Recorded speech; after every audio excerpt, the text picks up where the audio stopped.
Hello. Janice MacDonald has done something that few can boast. She's made Edmonton famous to people who don't live in Edmonton.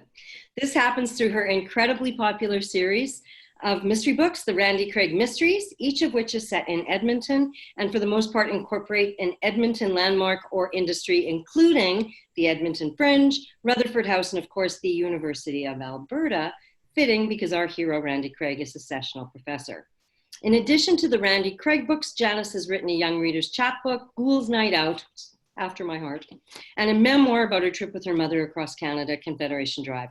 She's featured in numerous anthologies, magazines, and journals. She is an Alberta treasure, and I am in conversation with Janice MacDonald. Hello, Janice. Hello, you've just made me sound like Amalite. You are a national treasure. I wanted to say that you were a Canadian treasure, but I wanted to keep it Alberta friendly because we're Alberta strong right now. We're Alberta strong. So as you know, I like death and mayhem myself. This is also what I write about, but we write in very different ways.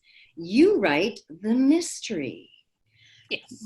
I've always been terribly curious that it's so difficult to design a mystery. What drew you to that as a writer? Well, actually, I went back to university to do a master's degree to study detective fiction because it seemed to be a fascinating concept to take a genre which you could pinpoint the date where it began with Edgar Allan Poe's Murders in the Rue Morgue and move forward and see how a genre evolved. And while I was working on my thesis and snottily sitting in grad lounges reading Agatha Christie novels while everybody else was dragging Chaucer around and that sort of thing, somebody said to me, "So I suppose you're going to write a mystery novel now." and it hadn't occurred to me, but I said, well, I suppose I am, because what else do you do with that kind of information and knowledge? And so that's how I started. And I started working on a detective novel with a character who had gone back to university to work on her master's thesis. Was that right away? Did you come up with Randy right away?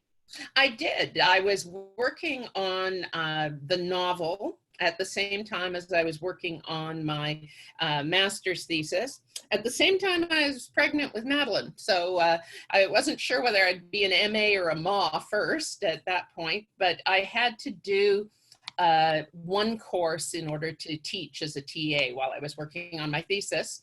So I ended up in a creative writing course and worked on the initial novel, which is almost more of a novella that had Randy in it. And that is now folded into the penultimate novel in the series, into the 20th year anniversary, where Randy comes back to the university and meets all of her friends from the first novel. Oh, is that Another Margaret? Yes. Oh, I might have a title. I might have that cover. Yeah, Another Margaret has within it the most of what was the first book, which was The Next Margaret. And The Next Margaret went out of print almost immediately, which is what happens with small presses in Canada. And people would say, "Oh, I can't read Sticks and Stones because I have not read The Next Margaret," or, so I said, well, no, you just start with a book you can actually purchase, and I will work on how you can get The Next Margaret again. And so I created an anniversary. So there's a murder that happens at homecoming that's based on.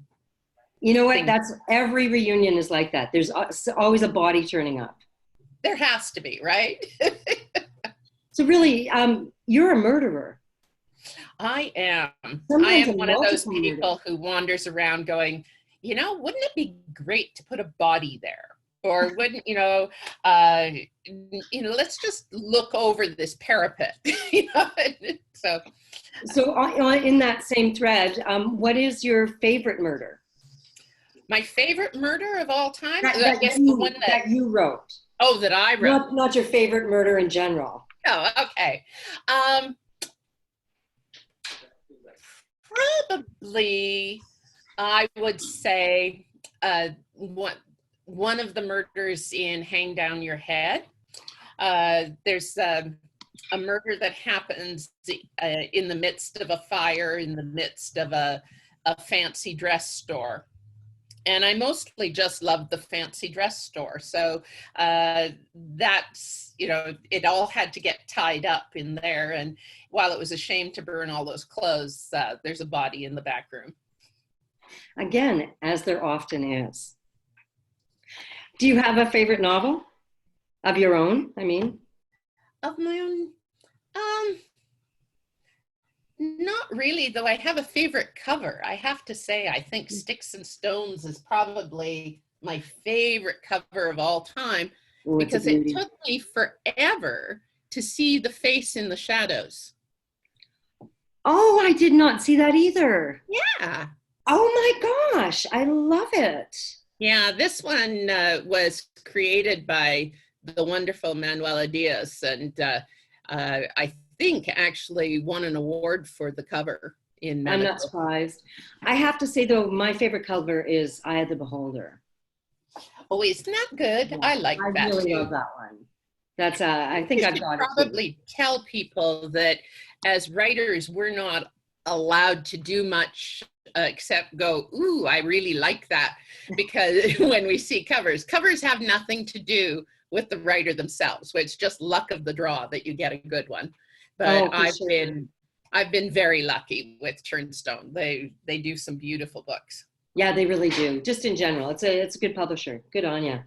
So I do have one serious question, and that is, as a horror writer, I generally come up with my event, my supernatural event, and I build out from it. Is it the same for a mystery writer? Do you kill someone and then build your mystery out?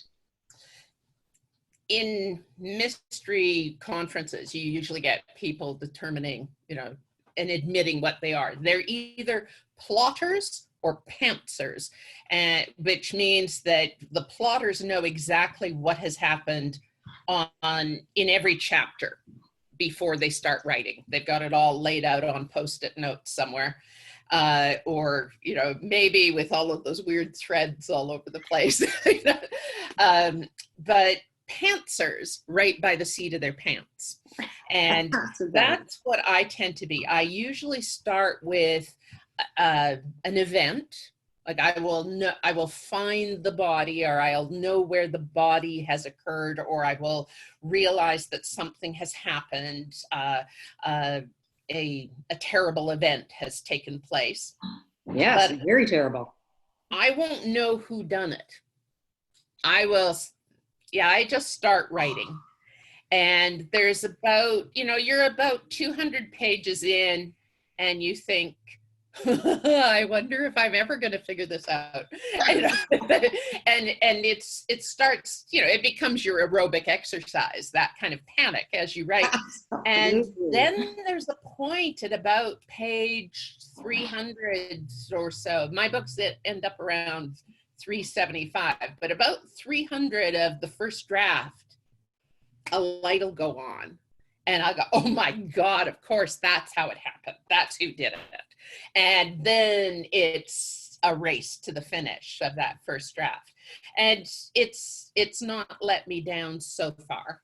I love knowing this. I absolutely love knowing this, because now I know why I can't figure it out at the beginning of the book. It's because you don't know. No, not at all. That's a wonderful fact. Can we just talk about... I'm sorry, this is the thing about Canadian writers. I mean, we don't get paid enough for it not to be fun. That's right, yes. Yeah, I tell you know what, anytime a writer asks me for advice, that's what I say. You got to love it first thing, because you know what, you're not going to live on it. But you know what, your love of it really shows in your books. And you know what, I love that Randy is witty, just like Janice. So that matters to me in the book, you know, that I would hang out with the hero, and I would totally hang out with Randy Craig. So we are having you at the library to do, well, actually on the virtual library to do a workshop in a couple of weeks. Yes. So can we talk a little bit about that? Of course. It's called All the Puzzle Pieces, Creating Detective Fiction. Yes. My sense of passing it on is to offer the kind of workshop where somebody can really get their hooks into what the formula is, what the ingredients have to be for a satisfying mystery, so that, you know, somebody can go away and start baking one up on their own, adding their own little special ingredients to make it their own.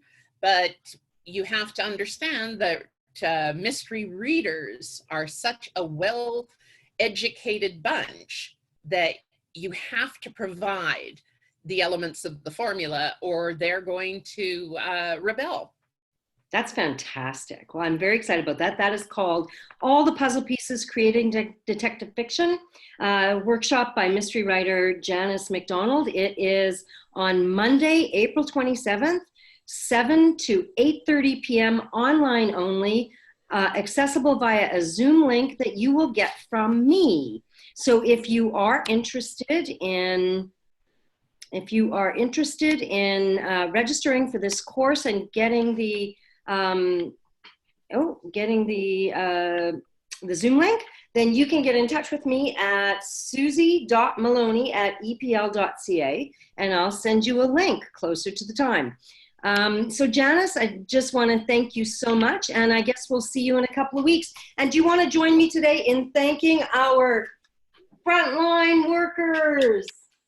Thank you, Dr. Hinshaw. Woo! Thank you, Janice. We'll see you in a couple of weeks. Bye-bye. Bye.